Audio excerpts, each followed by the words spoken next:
না, উদ্বিগ্ন হয়েও না।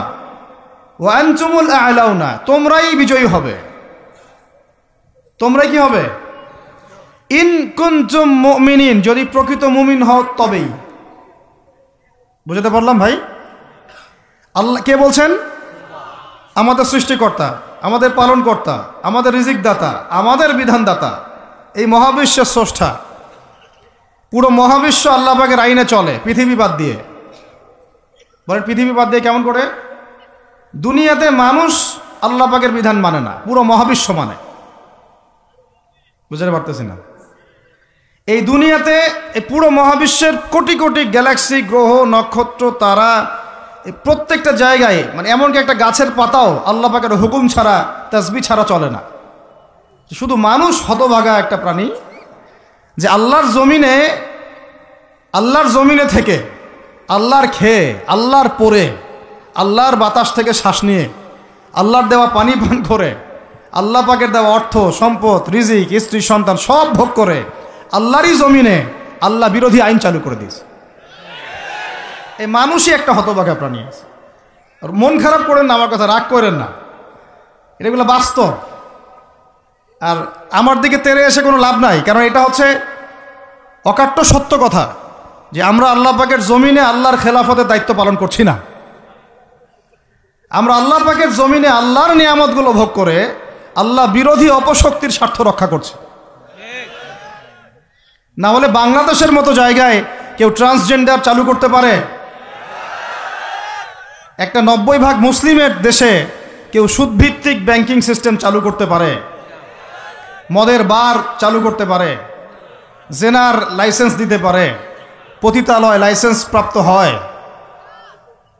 কখনো ওই যে যাত্রা পালাগান, ঢাকঢোল, ডুগি তবলা বাজতেছে, কেউ প্রতিবাদও করতে পারে না। করতে গেলে তাকে বলা হয় সে মৌলবাদী, সে সন্ত্রাসী, সে জঙ্গি, উগ্রবাদী।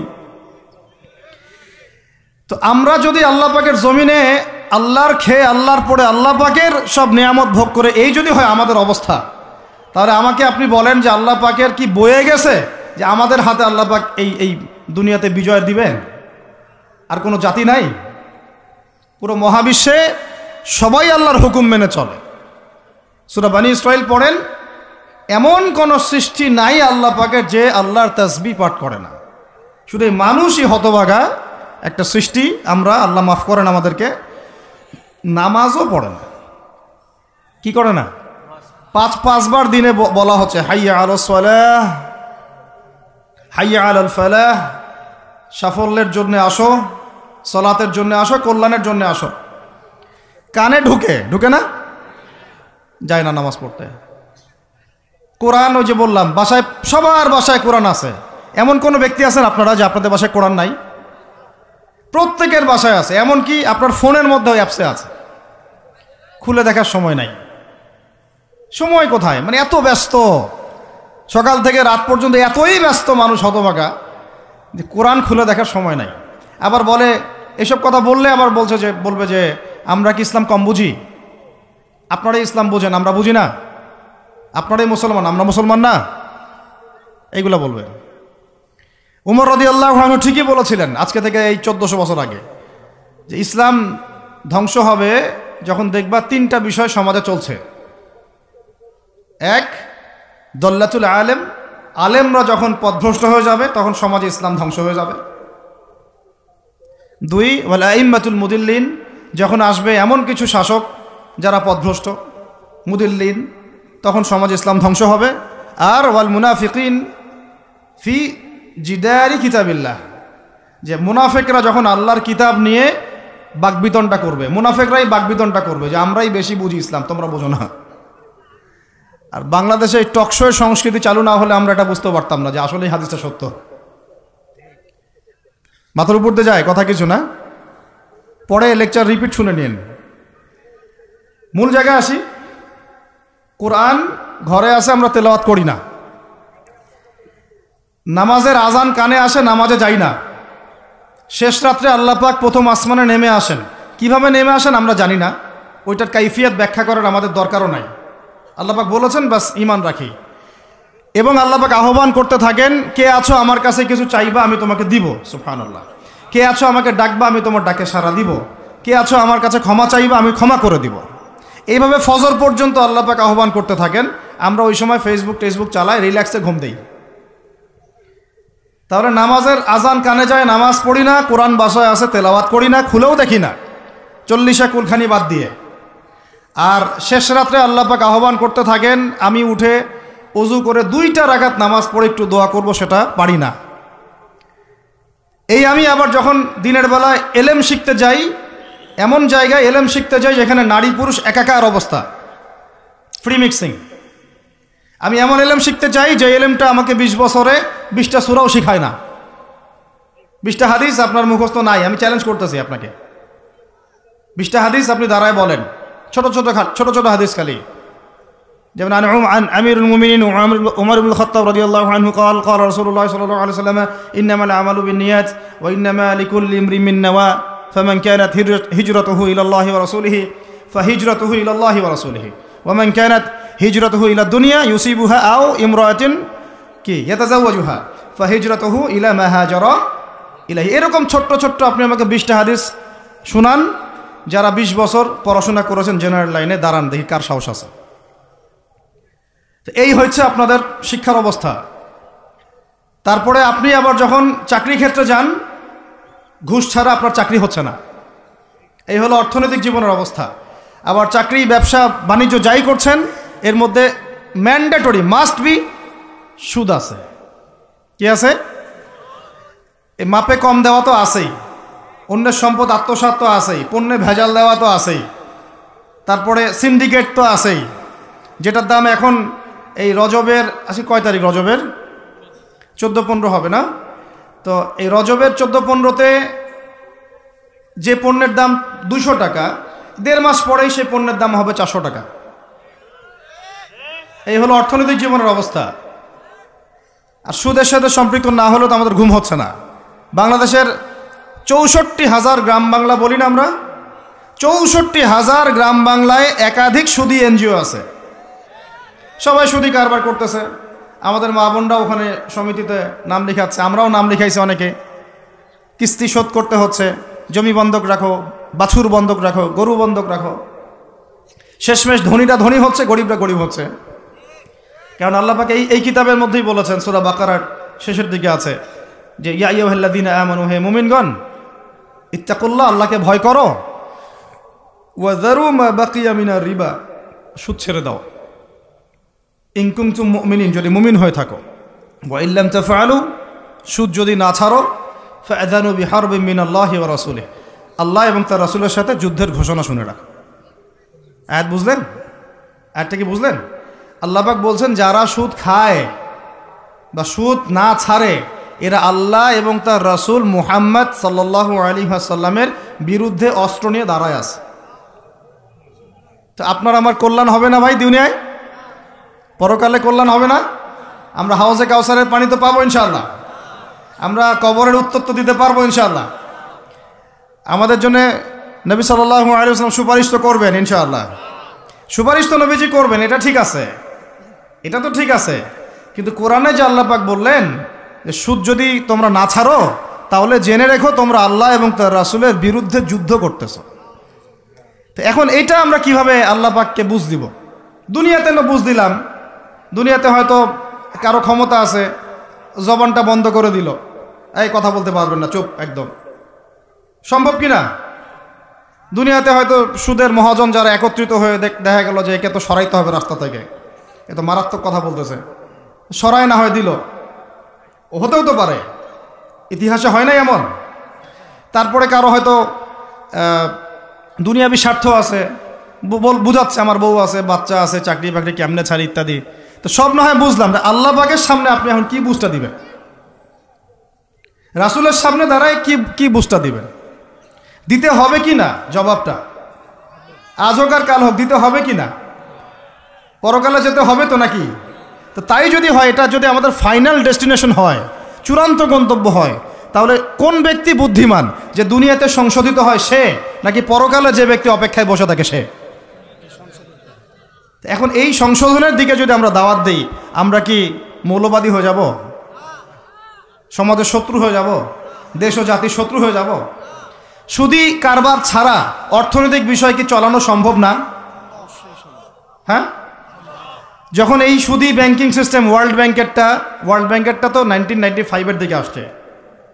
তারও আগে ছিল ওই যে ব্রিটেনের দি ব্যাংক অফ ব্রিটেন, যেটা প্রথমে ছিল, প্রথমের দিকে আর কি। ও সারা বিশ্বকে শাসন করতে এক সময়। তার আগে করেছে জার্মানি, তারপরেও আসছে ও। এই পশ্চিমাদের দৌরত্ব ফরাসি বিপ্লবের পরে। তো ওয়ার্ল্ড ব্যাংক আসছে 1995-এর দিকে, 45-এর পরে। এর আগে মুসলমানরা বিশ্ব শাসন করে নাই? 4 খলিফা করেন নাই? উমাইয়ারা, আব্বাসীয়রা, ফাতেমেরা, মোগলরা, তুর্কিরা, ওসমানীয়রা, তারা কি বিশ্ব শাসন করে নাই? তো তখন কি সুদ দিয়ে পুরো বিশ্বের অর্থনীতি পরিচালিত হয়েছে? বিকল্প কোনো ব্যবস্থা কি কোরআন এবং হাদিসে নাই? তো যদি সেটা থাকে, আর আমরা যদি এটাকে পাশ কাটায় যাই, গিয়ে পশ্চিমাদের এই অর্থনীতি যদি আমরা গ্রহণ করি, সেভাবে জীবনযাপন করতে থাকি, তো আল্লাহর সামনে কি ভাই আমাদেরকে দাঁড়াতে হবে না? আল্লাহ পাক আমাদের সবাইকে যেন কথাগুলো মন দিয়ে বোঝার তৌফিক দান করেন। এখন যদি পুরো সিস্টেমটা আমরা চেঞ্জ করতে না পারি, ওই ক্ষমতা আমাদের নাই মনে করেন, ব্যক্তি জীবন থেকে সুদ দূর করা যাবে না? আমাকে কি রাষ্ট্র প্রশাসন একদম সুদ না খাইলে অ্যারেস্ট করে নিয়ে যাবে? আমি যদি বলি আমি সুদ খাবো না, সুদভিত্তিক ব্যাংকিং সিস্টেমে আমি ডিলিংস করব না, অ্যাকাউন্ট থাকতে পারে আপনার, কিন্তু আপনি ডিলিংস করতেছেন না, ঠিক আছে? সুদের টাকা যদি আসেও ওটা আপনি ছেড়ে দিচ্ছেন, নিচ্ছেন না, এবং সুদি এনজিও কারবার এগুলোর সাথে আপনি যুক্ত হচ্ছেন না, তো আপনাকে কি অ্যারেস্ট করে নিয়ে যাওয়া হবে জেলখানায়? কেন খাচ্ছিস না বলেন, নিয়ে যাওয়া হবে? এখনো ওই রকম দুঃসাহস দেখানোর মতো লোক বাংলাদেশে আসে নাই যে আপনি সুদ না খাইলে আপনাকে জোর করে ধরে নিয়ে যাবে। আচ্ছা, এরকম কেউ কখনো করবে না তারা এই কাজটা, ইনশাআল্লাহ। আর যদি করে তাহলে তো আল্লাহর গজব নেমে আসবে। তো এখন তাহলে সুদ খাচ্ছে কে? আপনি, আমি নিজেই। কে খাচ্ছে তাহলে? আমরা নিজেরাই খাচ্ছি। হয় আমি খাচ্ছি, না হলে আপনি খাচ্ছেন, না হলে আপনার স্ত্রী খাচ্ছে, না হলে আপনার বাবা খাচ্ছে।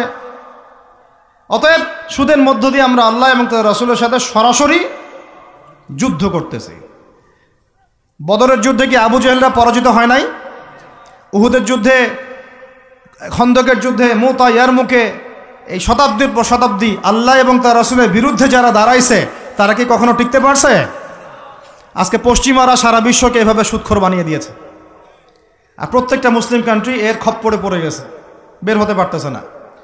বের হওয়ার জন্য শুধু একটা জিনিস দরকার, একটা জিনিস, সেটা হচ্ছে আল্লাহ এবং তার রাসূলের প্রতি পরিপূর্ণ বিশ্বাস, ঈমান।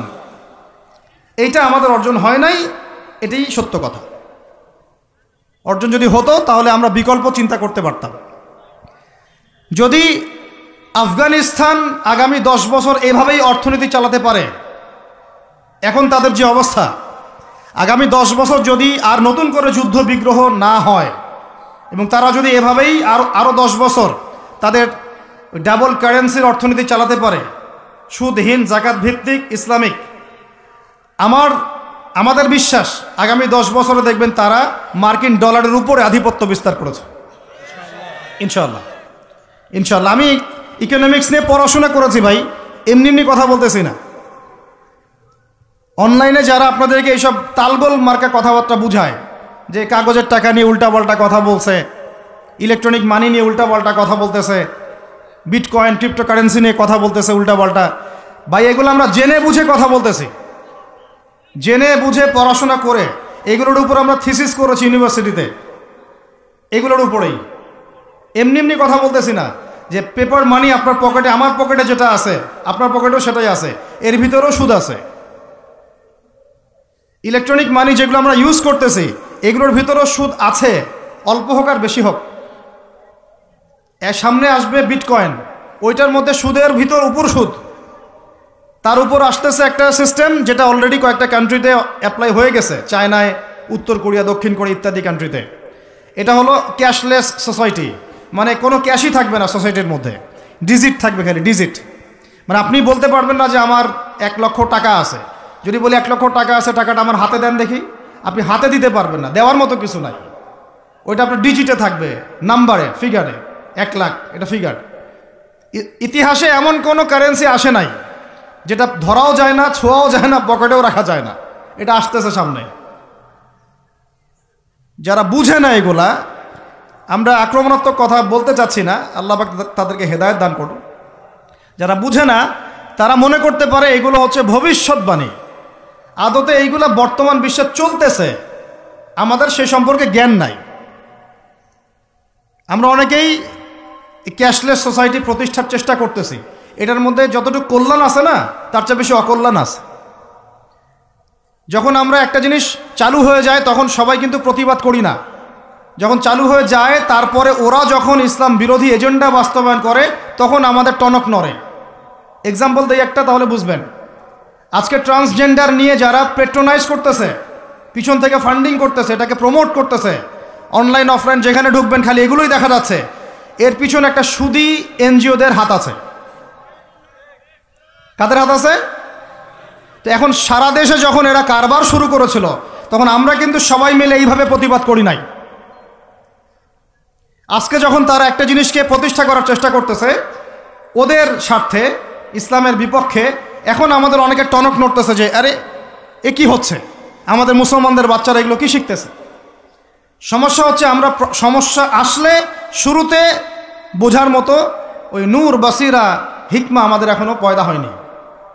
যেমন শেষে গিয়ে একদম কুলে, কি বলে ওটাকে, মাঝপথে গিয়ে যখন দড়িয়ে যখন নৌকা ডোবা শুরু করে তখন আমাদের হুঁশ ফিরে আরে কি হচ্ছে এগুলো। তো আল্লাহ পাক আমাদেরকে বিজয় দিবেন এটা প্রতিশ্রুতি দিয়েছেন, যে একটা নিয়ে কথা বলতে গেলে ভিতরে চলে গেছে। আমার সমস্যা এটাই, আলোচনা করতে গেলে একটু বেশি ভিতরে চলে যাই, পরে আর বেরোতে পারি না। আপনারা কি আলোচনা বুঝতে পারতেছেন? আল্লাহ পাক আমাদেরকে প্রতিশ্রুতি দিয়েছেন যে তোমরা দুশ্চিন্তাগ্রস্ত হয়েও না, তোমরা টেনশন করো না, ভয় পেও না, হীনবল হয়েও না, আনতুমুল আ'লাউনা, তোমরাই বিজয়ী হবে এই দুনিয়াতে এবং আখিরাতে, তোমরাই বিজয়ী হবে ইন কুনতুম মুমিনিন, যদি প্রকৃতপক্ষে মুমিন হয়ে থাকো। আমাকে বলেন, যারা আজান শুনেও নামাজে যায় না এরা কি মুমিন? বলেন। আপনি মনে করছেন আমি জুমার নামাজ তো পড়ি, ঈদের নামাজ তো পড়ি। এমনও হতভাগা মানুষ আছে পৃথিবীতে যাদের নামাজ প্রথমবার তারা নামাজ পড়ে জানাজার নামাজ। আছে না ভাই? আল্লাহ পাক আমাদের সবাইকে 5 ওয়াক্ত নামাজি হওয়ার তৌফিক দান করেন, এবং কাজা নামাজ অনেকের আছে, আল্লাহ পাক সেগুলো আদায় করার তৌফিক দান করেন। আপনারা যখন হজ উমরা সফরে যাবেন বেশি বেশি সেখানে নামাজ পড়বেন, কারণ ওখানে 1 রাকাত নামাজ হারাম শরীফে পড়লে 1 লক্ষ রাকাতের নেকি হয়, আর মদিনা মুনাওয়ারায় পড়লে, মানে হারামে পড়লে 1000 নেকি হয়। আর এই দুইটা আমরা খুব ভালো জানি, মিম্বরে আলোচনা হয় খুব, মাশাআল্লাহ, তাই না? তো নসিহত হচ্ছে ওখানে গিয়ে আমরা বেশি বেশি নামাজ পড়বো, নফল নামাজ, ঠিক আছে? কাজা নামাজগুলোও হিসেব করে আদায় করার চেষ্টা করবো ইনশাআল্লাহ। তবে হাদিসে আরেকটা জায়গা আছে, ওইটা আমরা ভুলে গেছি। আরও একটা মসজিদ আমাদের আছে ভাই, যেখানে 2 রাকাত নামাজ পড়লে জীবনের সব গুনাহ মাফ হয়ে যায়। ওইটা আমাদের পাঠ্যপুস্তকে নাই, আমাদের চেতনায় নাই, আলোচনায় নাই, মিম্বরে নাই, খুতবায় নাই। সেই মসজিদ কোথায়? ওই মসজিদ কি আমাদের না ইহুদিদের? কি মনে হয় আপনাদের? ওই আল-আকসা কি আমাদের না ওদের? ওইখানে 2 রাকাত নামাজ পড়লে, সফর করে 2 রাকাত নামাজ পড়লে জীবনের সব গুনাহ মাফ হয়ে যাবে। ওইখানে আমরা এখন ঢুকতে পারি না। কারো কোনো ফিকির আছে? ইয়াংদেরকে বলতেছি ভাই, লেকচারগুলো আমাদের বেশিরভাগই ইয়াংদের জন্য। যে এই যে সেলফি, এই শোডাউন, একজন বক্তাকে আপনি দেখতে চান, ইসলামী সেলিব্রিটিজম, এগুলো যে চালু করেছি আমরা, এইগুলো দিয়ে দিন আল্লাহর জমিনে কায়েম হবে না। এগুলো ভালোবাসা মহব্বতের নিদর্শন না। সত্যি সত্যি যদি আমাদেরকে আপনারা মহব্বত করে থাকেন, এমনভাবে নিজেকে গড়েন যাতে বাইতুল মুকাদ্দাস জয় করতে পারেন। ওই দিন বুঝবো যে আপনারা আমাদেরকে মহব্বত করেন, আমাদের কথা শুনেন, মানেন, বুঝেন। এমন একটা জামা আমাদেরকে করতে হবে যার একজন নেতা থাকবে, একটা নেতা, একদম সামি'না ওয়া আতা'না, শুনলাম মানলাম, এমন নেতা। এত ইখতিলাফ, এত বিভক্তি চলবে না। মানে বিভক্তি, ইখতিলাফ থাকতে পারে মাসলা মাসাইলের ব্যাপারে, ফিকহি ব্যাপারে, কিন্তু এই এত দলীয় বিভক্তি থাকা যাবে না।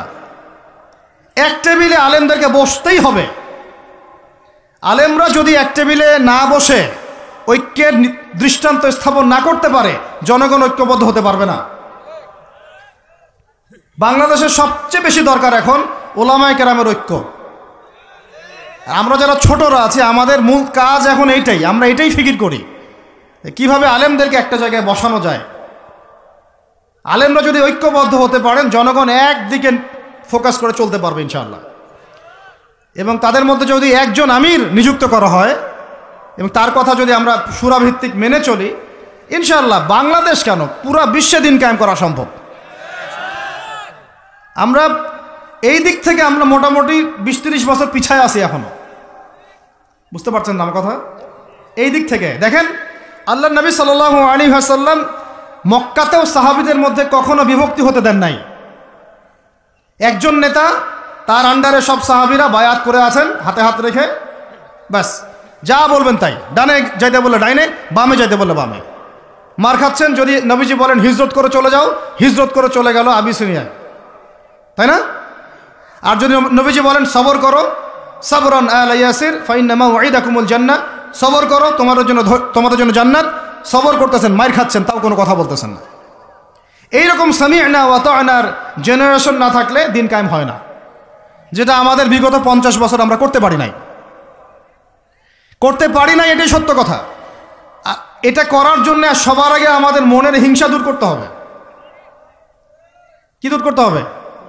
মনের হিংসা দূর করতে হবে, মনের অহংকার দূর করতে হবে, নিজেকে ছোট মনে করা শিখতে হবে। আমি ছোট মানুষ, বড়রা যে দায়িত্ব দিবেন সেটা পালন করব। আলেম ওলামার সহবতে থাকব, তাদের পরামর্শ চলব, আমাকে যেভাবে গাইড করেন সেভাবে চলব, যখন যে দায়িত্ব আসবে সেটা পালন করব। চিন্তা এরকম না থাকলে আপনি চলতে পারবেন না, বিদ্রোহী হয়ে যাবেন তখন। বেয়াদবি, এই যে প্রথম একটা কথা বলছি, বেয়াদবি। আমরা অনেকেই বড় বড় বরেণ্য আলেমদের সাথে বেয়াদবি করছি, তাদের মানিজ্য হানি করছি। অনলাইনে লাইভে চলে আসলাম, একটা কথা বলে দিলাম, একটা পোস্ট দিয়ে দিলাম, ভাবছি আমি ইসলামের বড় উপকার করে ফেললাম। আদতে আমি বিশৃঙ্খল একটা অবস্থা ছিল, আরও বিশৃঙ্খলতা বাড়ালাম। আমি কাছাকাছি তো আনতেই পারলাম না। কিছু মানুষের কাজ দেখলে মনে হচ্ছে যে তাদের একটাই কাজ। কি একটাই কাজ? অনলাইনে একটা একটা করে আলেম, একটা একটা করে বক্তা, একটা একটা করে দায়ীর নাম ধরে ধরে সমালোচনা করা। এটা করে আপনি দিনের কি উপকারটা করতেছেন? এই কাজগুলো করে আপনি দিনের কোন জায়গায় খেদমতটা করতেছেন বলেন? এতে করে মানুষের দিন সম্পর্কে, সেই আলেম সম্পর্কে, সেই বক্তা সম্পর্কে, সেই ওস্তাদ সম্পর্কে, সেই ইসলামী দল সম্পর্কে কি ভালো ধারণা সৃষ্টি হচ্ছে না খারাপ? আমরা যদি প্রশ্ন করি যে আপনি নিজের চেহারাটা একটু আয়নায় দেখেন না, আপনার ভিতরে কি কোনো দোষ নাই? আপনি কি এই উম্মার নেতৃত্ব দেওয়ার যোগ্যতা অর্জন করেছেন? কতগুলো কিতাব পড়েছেন?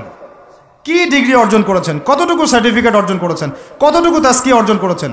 কতটুকু আপনি নূর অর্জন করতে পারলেন? কতটুকু বাসিরা আছে আপনার? কয়টা মসজিদ করেছেন? কয়টা মাদ্রাসা করেছেন? কয়টা ইসলামিক সংগঠন করলেন? কয়টা কিতাব লিখলেন? কয়টা লেকচার দিলেন?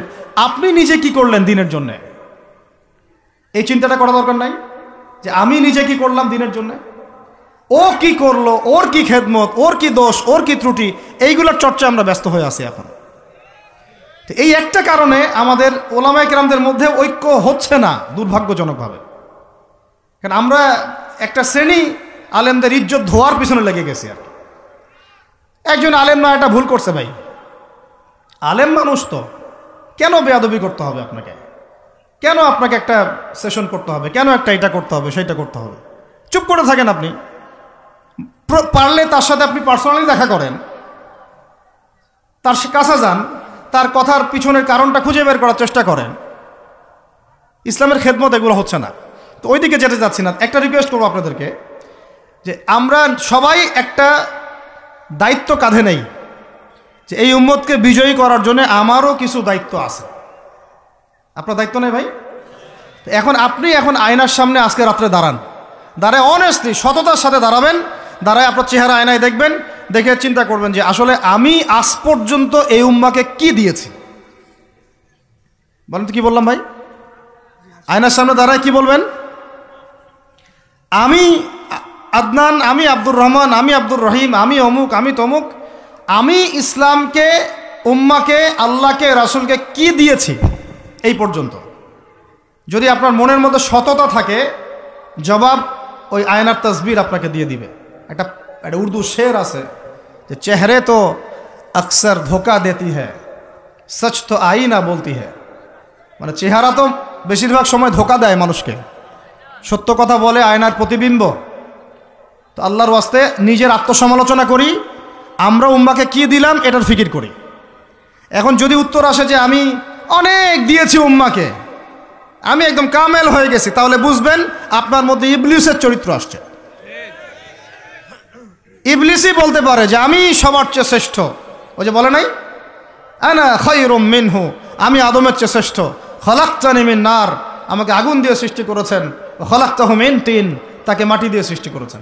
এই কেবার যদি চলে আসে, বুঝবেন আপনি ধ্বংস হয়ে গেছে। ফেরাউন বলেছিল আনা রব্বুকুমুল আ'লা, আমি তোমাদের মহান রব। নাউযুবিল্লাহ। আর একজন আল্লাহর বান্দা খালি বলবে আল্লাহুম্মা ইজআলনি ফি আইনি সগীরা ওয়াজআলনি ফি আ'য়ুনিন নাসি কাবীরা। আল্লাহ তুমি আমাকে নিজের চোখে ছোট বানায় দাও, আর অন্য মানুষের চোখে আমাকে বড় বানায় দাও। আমিন। তো আত্মসমালোচনা করতে হবে কিনা ভাই?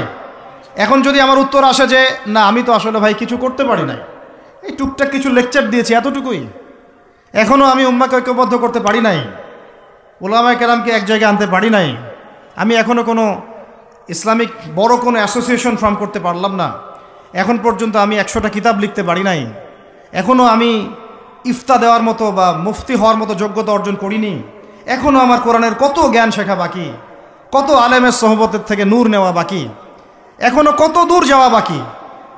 এই চিন্তাগুলো যদি মনের মধ্যে আসে, তখন দেখবেন রাতে আপনার ঘুম হারাম হয়ে গেছে। তখন আপনার প্রচেষ্টা চলবে ইনশাল্লাহ কিভাবে এগুলো আপনি অর্জন করতে পারবেন। ওই গুটি কয়েক মানুষকে দিয়ে দিন কায়েম হবে ইনশাল্লাহ। আমার কথায় রাগ করলেন নাকি? একটু মন খারাপ করলে আল্লাহ পাক ওই ওসিলায় যদি আপনাকে আবার দিনের দিকে নিয়ে আসেন, আমার লেকচার ওয়াজ করা সার্থক। একটু আঘাত পাইলে আমি খুশি হব। সরকার, প্রশাসন, আমজনগণ, আমাদের মা বোন, আপনারা, আমাদের পরের প্রজন্ম, কেউই আমাদের শত্রু না। আমাদের শত্রু বরং আমার বা আমাদের চেয়ে ভালো কোনো বন্ধুই নেই আপনাদের। আমার বা আমাদের চেয়ে ভালো কোনো বন্ধু নাই আপনাদের। যারা আছে এদের ব্যাপারে একটা স্টেটমেন্ট বলে দিই আমি, যে তুঝ জैसा दोस्त हो तो दुश्मन की कोई जरूरत नहीं। ওইরকম বন্ধু যদি থাকে তাহলে দুশ্মনের কোনো দরকার হবে না। এই বিশ্বে যারা পশ্চিমাদেরকে বন্ধু বানাইছে ওদের কোনো দুশ্মনের দরকার নাই। একদম খোলামেলা বলে, ইসরায়েলের সাথে যারা আতাত করেছে ওদের দুশ্মনের দরকার নাই। পশ্চিমা আমেরিকাদের সাথে যারা বন্ধুত্ব করে চলছে এদের দুশ্মনের কোনো দরকার নাই। দেখে নিয়েন, এদের চরিত্র হচ্ছে এরা একটা মুখ নিয়ে আপনার সামনে আসবে, ওদের একটা স্বার্থ পিছনে থাকবে, ওই স্বার্থ উদ্ধার করার জন্য বন্ধুর বেশে আপনার সামনে আসবে। এরপর স্বার্থ উদ্ধার করা শেষ, আপনার গর্দান নামাই দিবে। তারপরে বিশ্বাস করতেছেন না? আমরা ওদেরকে চিনি, কারণ আমরা আল্লাহর কিতাব পড়ি রে ভাই। আল্লাহ পাক এই কিতাবের সূরা মাঈদার 51 নম্বর আয়াতে বলেছেন, ইয়া আইয়ুহাল্লাযীনা আমানু, হে মুমিনগণ, লা তাত্তাখিযুল ইয়াহুদা ওয়ান নাসারা আউলিয়া, তোমরা এই ইহুদিদেরকে আর নাসারা খ্রিস্টানদেরকে বন্ধুরূপে গ্রহণ করো না। কে বলেছেন ভাই? আমার কিছু বলার আছে এখানে? কোন ইহুদি কোন খ্রিস্টানকে? আল্লাহ পাকে সবার কথা বলছেন? উত্তর না, ওদের মধ্যেও কিছু কিছু ভালো মানুষ আছে, সত্য এটা, কিছু কিছু ভালো মানুষ আছে। কারা তাহলে? কাদেরকে নিষেধ করলেন আল্লাহ পাক? আল্লাহ পাক বলছেন বা'দুহুম আউলিয়া ও বা'দ, ওদের মধ্যে কিছু আছে যারা একে অপরের বন্ধু। একে অপরের, বলেন তো ইসরায়েল আর আমেরিকা কি একে অপরের বন্ধু না বন্ধু না? এদেরকে বন্ধুরূপে গ্রহণ করতে আল্লাহ নিষেধ করেছেন। এই আয়াতটা এখন ওই মধ্যপ্রাচ্যের এই হাবিবিদেরকে কে বুঝাবে? কে বুঝাবে? এই জর্ডানের রাজাকে কে বুঝাবে? আমাদের সৌদের কিংকে কে বুঝাবে? লেবাননকে কে বুঝাবে? এই যে গলফ কান্ট্রিদেরকে কে বুঝাবে যে আল্লাহ পাক বলেছেন ইহুদি এবং খ্রিস্টানদের মধ্যে যারা একে অপরের বন্ধু, এদেরকে আমরা বলি জায়নিস্ট। কি বলি? জায়নিস্ট, মানে জায়নবাদী, এরা জায়নিস্ট মুভমেন্ট চালু করেছে সারা ওয়ার্ল্ডে। এদের উদ্দেশ্য হচ্ছে হোলি ল্যান্ডটা দখল করা, মানে ওই নীলনদ থেকে ইউফ্রেটিস পর্যন্ত দখল করে ওইখানে দাজ্জালের শাসন কায়েম করা, এটা ওদের লক্ষ্য। এই একটা লক্ষ্যেও আগাচ্ছে। এদেরকে আল্লাহ পাক বন্ধুরূপে গ্রহণ করতে নিষেধ করেছেন। এই আয়াতটা আপনি ওদেরকে কিভাবে বুঝাবেন? আল্লাহ পাক আরও বলছেন ওয়ামা ইয়াতাওয়াল্লাহুম মিনকুম, আয়াত কিন্তু শেষ হয়নি এখনো।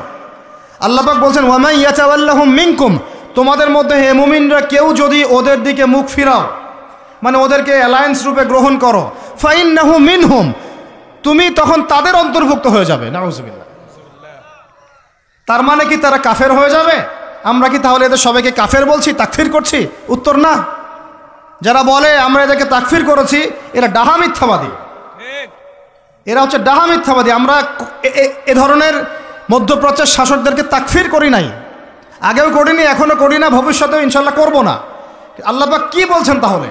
আল্লাহ পাক আয়াতের শেষে উত্তর দিচ্ছেন ওয়ামা ইয়াতাওয়াল্লাহুম মিনকুম ফাইন্নাহু মিনহুম, তোমাদের মধ্যে কেউ যদি ইহুদি নাসারাদের সাথে, জায়নিস্টদের সাথে জোট গঠন করো, ওদেরকে বন্ধুরূপে গ্রহণ করো, তাহলে তোমরা তাদের অন্তর্ভুক্ত হয়ে যাবে, আমাদের কেউ থাকবে না।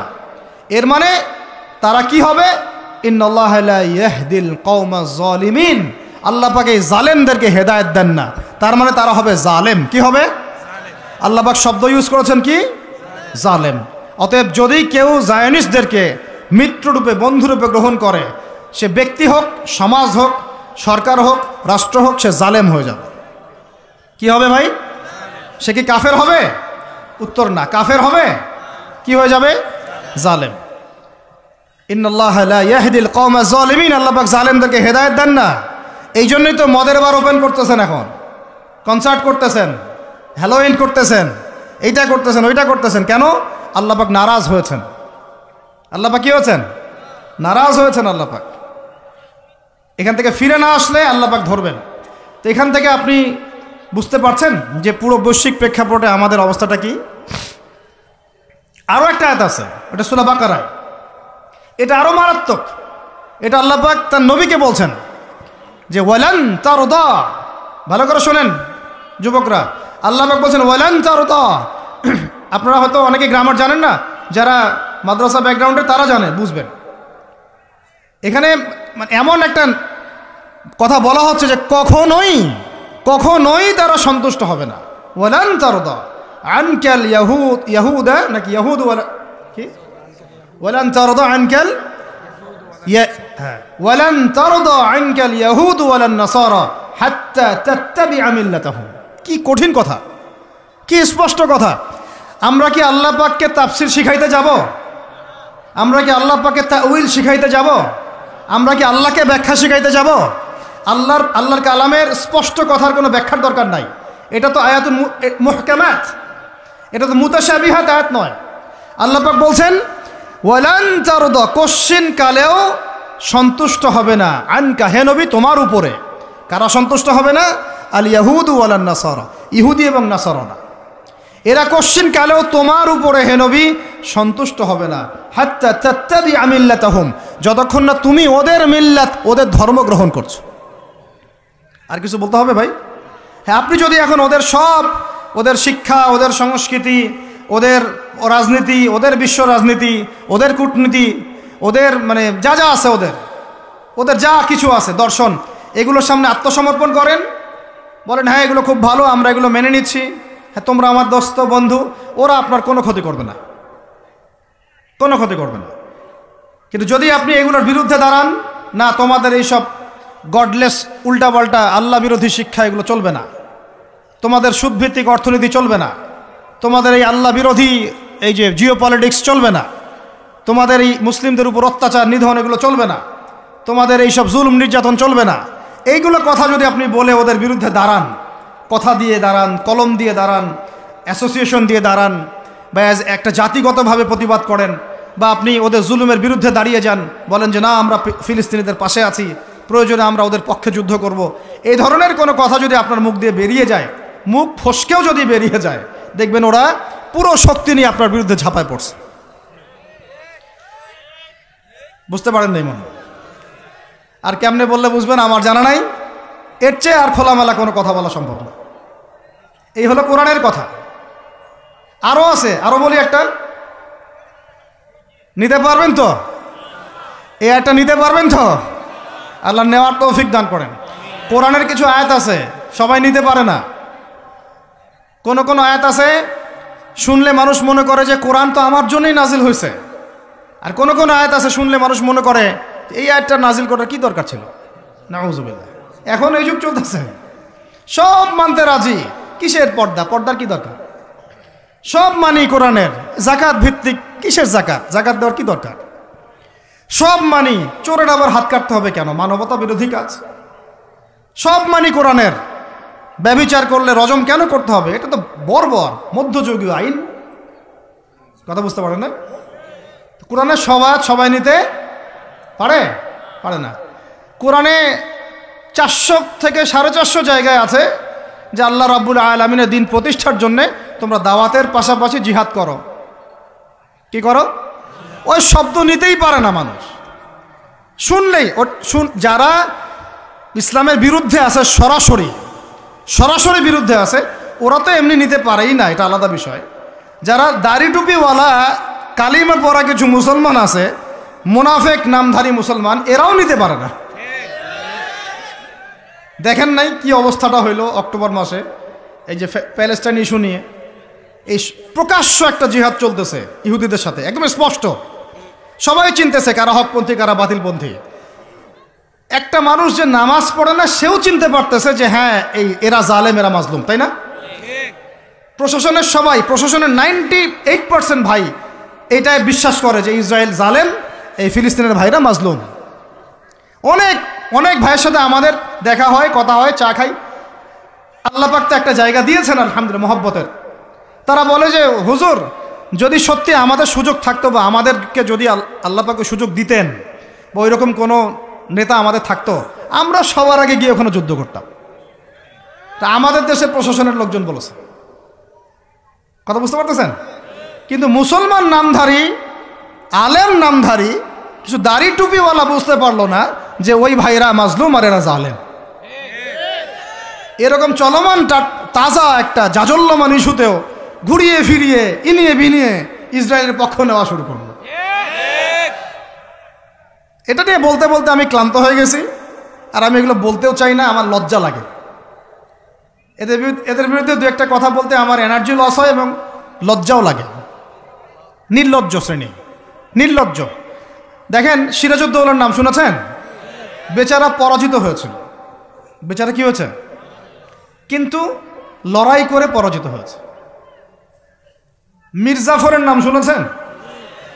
ও বেটা ব্রিটেনের হাত ধরে জয়লাভ করেছে, জয়লাভ করে মসনদেও বসেছে, কিন্তু কিয়ামত পর্যন্ত মানুষ গাদ্দারদেরকে মির্জাফর নামে ডাকে।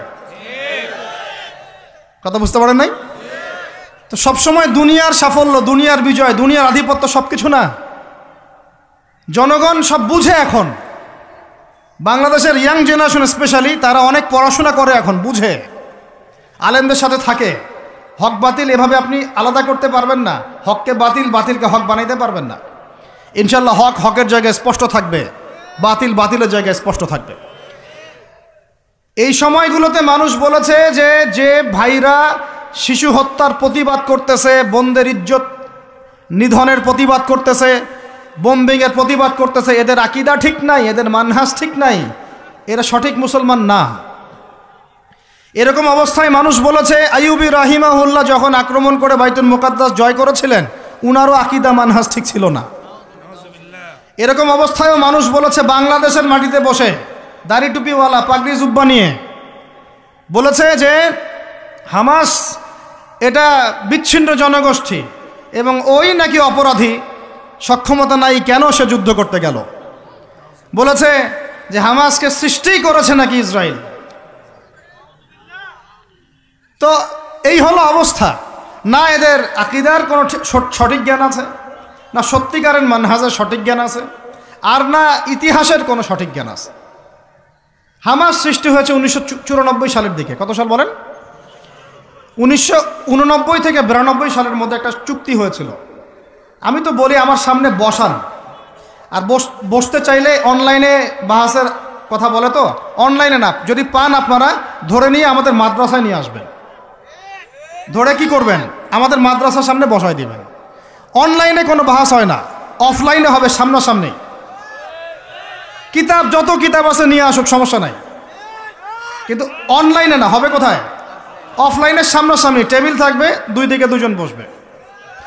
প্রয়োজনে প্রশাসন থাকবে, প্রয়োজনে আমাদের আরও বড় বড় ওলামায়ে কেরামরা থাকবেন, তারা এখানে এটাকে জাজ করবেন। এই যে কথাটা বললো, হামাসকে সৃষ্টি করেছে কি? ইসরায়েল। আমি শুধু অর্থনীতি নিয়ে পড়ি নাই, আমরা 6টা সাবজেক্ট নিয়ে পড়ছিলাম ইউনিভার্সিটিতে। আমাদের ফ্যাকাল্টির মধ্যে 6টা সাবজেক্ট মেইন ছিল, মেজর। একটা হলো ফিলোসফি, একটা হলো ইংরেজি, একটা অর্থনীতি, একটা এই গ্লোবাল অ্যাফেয়ার্স মানে জিও পলিটিক্স, যেটাকে আমরা জিও পলিটিক্স বলি, আর একটা হচ্ছে হিস্ট্রি, আর একটা হচ্ছে পশ্চিমা দর্শন। যে পশ্চিমা দর্শনের এতগুলো কথা আমরা বলি, এমনি এমনি বলি না, আমরা জানি ওদের দর্শনের মধ্যে কোথায় কুফর আছে, কোথায় শিরক আছে। এখন ইতিহাস আপনাকে ছোট্ট করে বলতেছি। 1989 সালে একটা চুক্তি হয়েছে ফিলিস্তিনের সাথে। এই চুক্তিটার নাম 89 থেকে 92 এর মধ্যে, এই চুক্তিটার নাম হচ্ছে অসলো শান্তি চুক্তি। বলেন কি বললাম? এই চুক্তিটা সাধারণ ফিলিস্তিনি যারা তাদের ভূমি ফেরত চায়, যারা ইসরায়েলের পতন চায়, যারা এই জুলুমের বিরুদ্ধে দাঁড়িয়ে আছে, ওরা মেনে নেয় নাই।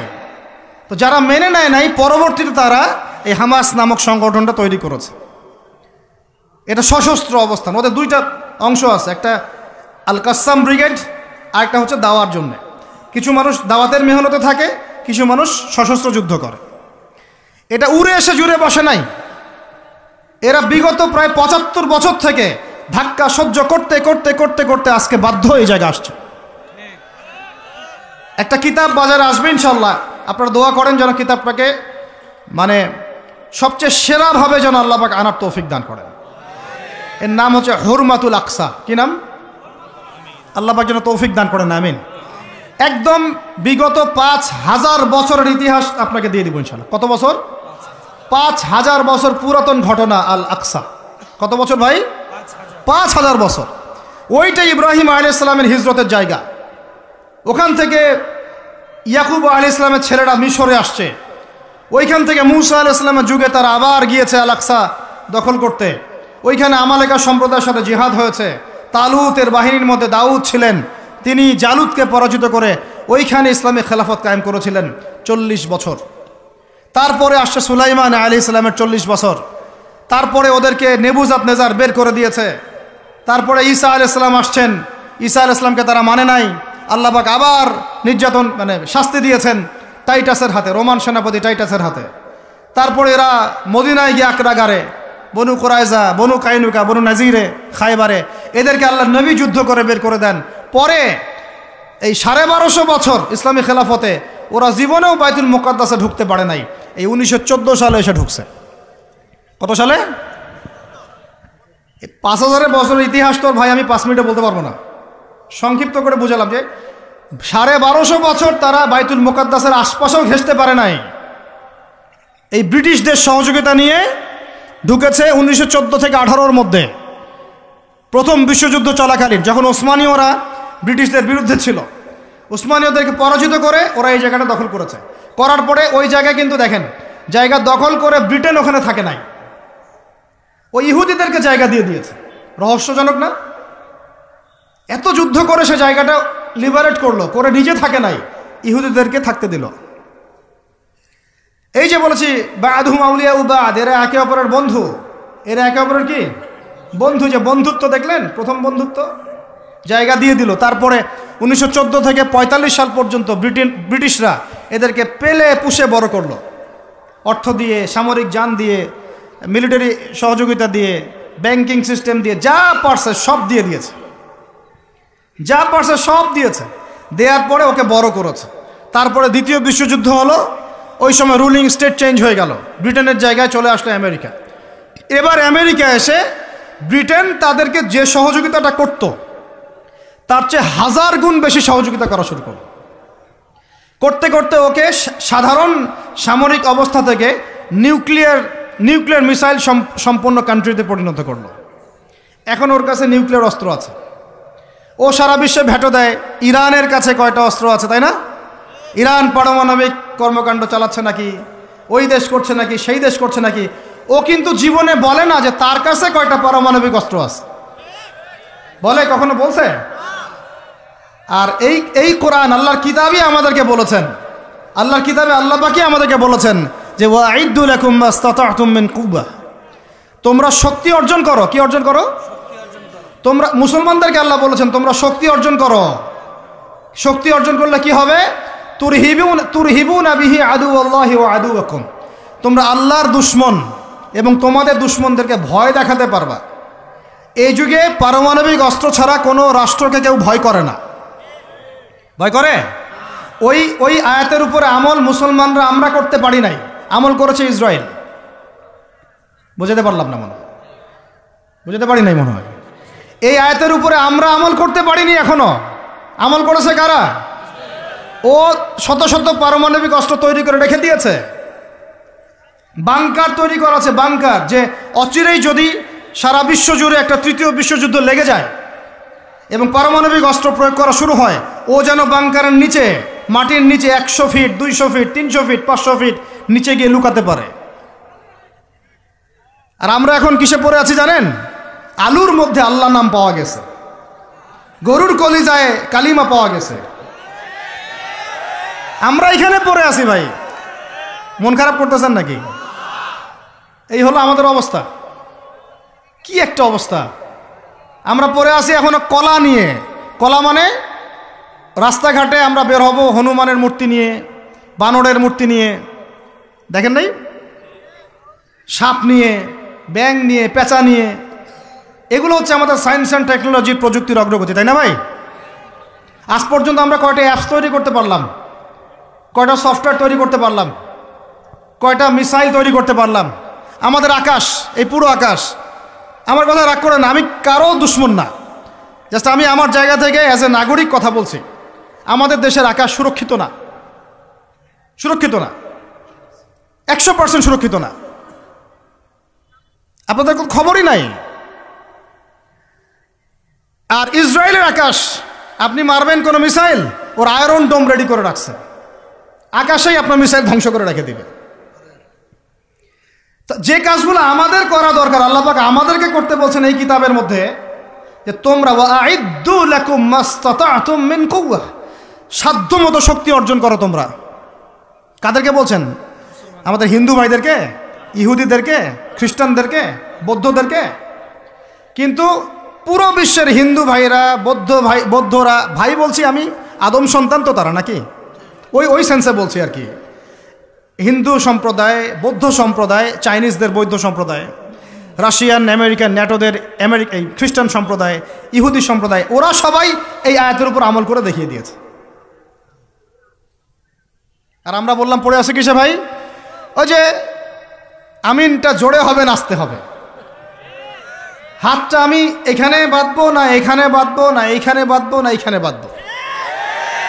আর কিছু মানুষের ওয়াজের টপিক এইগুলা, ওয়াজের টপিক এইগুলা, মানে ইখতলাফি মাসআলাগুলোকে নিয়ে বাহাস করতে চায়। আরে ভাই, যেগুলাতে ইখতলাফ আছে মাসআলায়, সেগুলো নিয়ে তো বাহাস হয় না। এটা তো ইখতলাফি মাসআলা, ফিকহি ইখতলাফি মাসআলা, এটারও দলিল আছে, দেখা যাবে এটারও দলিল আছে।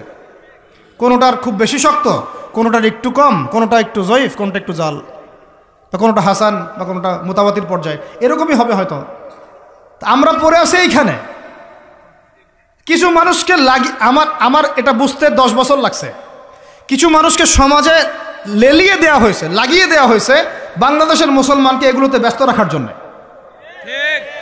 তোমাদের চোখ খুলো, তোমরা তোমাদের আকলের দরজা খুলো।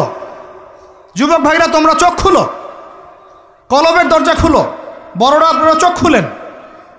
এদেরকে লাগিয়ে দেওয়া হয়েছে মুসলমানদের মধ্যে এই সিলি বিষয়গুলোকে নিয়ে দ্বন্দ্ব সৃষ্টি করার জন্য। এইগুলো নিয়ে মসজিদ ভাগ করে ফেলতেছে, মাদ্রাসা ভাগ করে ফেলতেছে।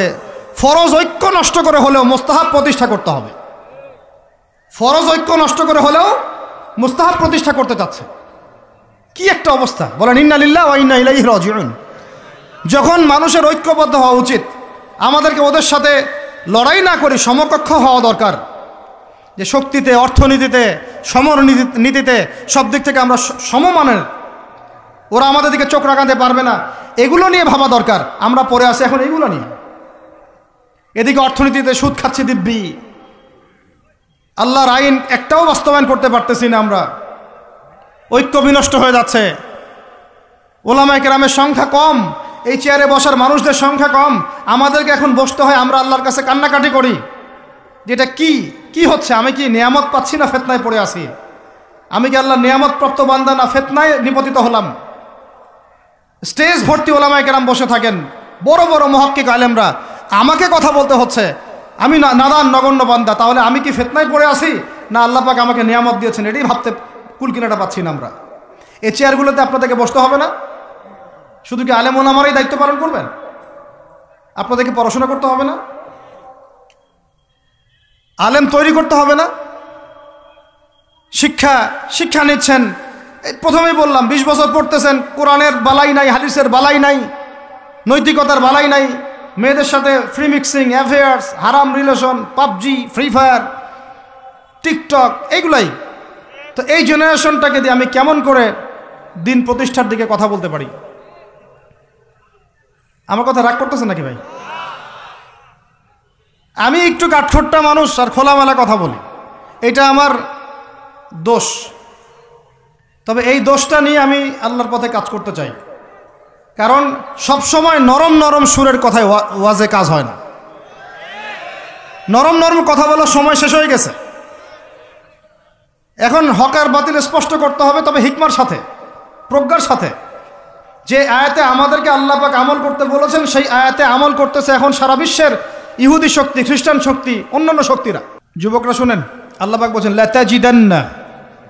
লাতাজিদান্না আশাদ্দান নাস আদাওয়াতাল লিল্লাযীনা আমানুল ইয়াহুদ ওয়াল্লাযীনা আশরাকু। এই আয়াত আপনারা নিতে পারবেন না আমি জানি। আল্লাহ পাক বলছেন, হে মুসলমানরা শুনো, আমরা তো মুসলমান নাকি? হে মুমিনরা শুনো। আগে শুনেছেন ইহুদি নাসারাদেরকে বন্ধুরূপে গ্রহণ করতে নিষেধ করা হয়েছে, আগে শুনেছেন ওরা একে অপরের বন্ধু, আগে শুনেছেন যে ওরা ততক্ষণ সন্তুষ্ট হবে না যতক্ষণ না তারা আপনাকে ওদের ধর্মের দীক্ষিত করছে। এবার আল্লাহ পাক বলছেন, মানুষের মধ্যে, হে মুসলমানরা, তোমাদের সাথে যারা শত্রুতা করে, মানুষের মধ্যে তোমাদের সাথে সবচেয়ে বেশি শত্রুতা রাখে যারা, তারা হলো 2 শ্রেণীর মানুষ। কয় শ্রেণী? এক শ্রেণী হচ্ছে আল ইয়াহুদ, এক শ্রেণী ইহুদি, মানে ওই যে আমাদের বোনদেরকে ধর্ষণ করছে ফিলিস্তিনে, আমাদের ভাইদেরকে বোম মারছে যারা, বাচ্চাদেরকে বোম মারছে যারা, এরা তোমাদের সাথে সবচেয়ে বেশি শত্রুতা রাখে। আর এক শ্রেণী আছে ওয়াল্লাযীনা আশরাকু, ওয়াল্লাযীনা, যারা শিরক করে, মুশরিক। আর আমাদের চারপাশে মুশরিকরা আছে না নাই? আমাদের একজন শ্রদ্ধেয় আলেম, আল্লাহ পাক তাকে নেখায়াত দারাজ করেন, দীর্ঘ নেখায়াত দারাজ করেন, উলামা সম্মেলনে বলেছিলেন যে ফিলিস্তিনের ভাইরা আক্রান্ত হলে এদিক ওদিকে যাওয়ার সুযোগ আছে, কমপক্ষে মিশর, জর্ডান ইত্যাদি তারা চেষ্টা করতে পারে।